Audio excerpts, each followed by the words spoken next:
In late 2015, Ubisoft released a hit title, Rainbow Six Siege, a tactical 5v5 shooter which defined the genre for years. Though the game has, in my opinion, lost its standing, it was incredibly influential in its early years.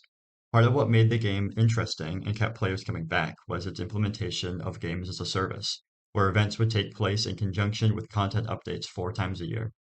In 2018, one specific seasonal event would prove to be extraordinarily successful: Outbreak. The Outbreak event was interesting as it was one of the first PvE events in an overwhelmingly PvP environment, a welcome change of pace for most players. Still, the Siege game was PvP at heart, and with the close of the event at the end of the season, the game went back to its roots for the following years. In the background, Ubisoft saw the success of the event and decided to bring it back in a new form, Rainbow Six Quarantine, a standalone experience which would reflect an expanded version of the Outbreak event. The production of this new game remained quiet until a few months before release, which we'll come to see was a huge mistake. The release trailer for Rainbow Six Quarantine was dropped in June of 2021, just 6 months before the official release in January 2022, giving very little time for additional marketing material and player speculation. The initial release trailer showed off a cinematic representing what the gameplay could look like, specifically a mission where the operators rescue an MIA operator. The premise was very similar to the original Outbreak event, where the ultimate goal was to rescue an MIA operator. Overall, the gameplay teased in the trailer resembled the original event strongly, which wouldn't have been a problem if not for the lack of additional marketing. Between the initial trailer and the game's release, only about 3 unique supplemental gameplay trailers were released, which averaged 250,000 views each. This number may seem high, but it is nowhere near the view counts other Ubisoft products received. On top of this, the first 3 trailers showed off more or less the same video, which may have disinterested potential viewers from continuing to search for quarantine videos. Aside from gameplay trailers, operator review trailers were released, where a breakdown of each operator was given, where attributes like their abilities, gadgets, and weapons were previewed.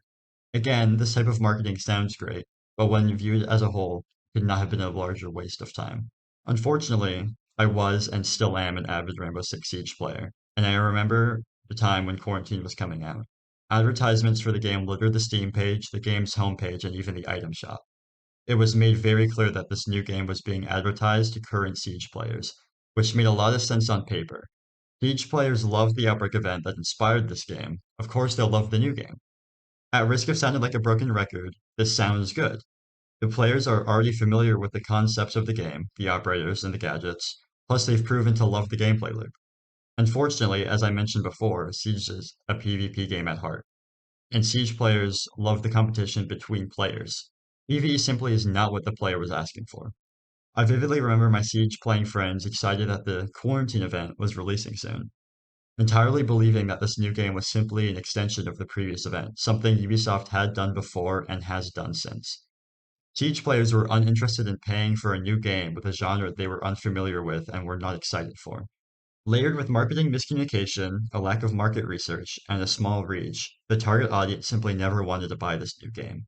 You may have noticed the title of the video references Rainbow Six Extraction, so why have I been talking about this Quarantine game? Yet another blow to the success of this game before it was even released was the COVID-19 pandemic. Of course, every studio was affected by the pandemic, but this game specifically was hit twice as hard.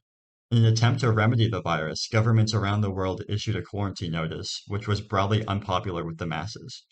Ubisoft, in what was perhaps their only bright marketing idea throughout this development cycle, renamed the game from Quarantine to Extraction to avoid the negative connotation now associated with the word.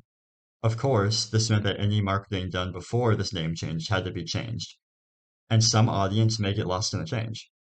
This once again wasted marketing time and shortened the potential reach of the campaign.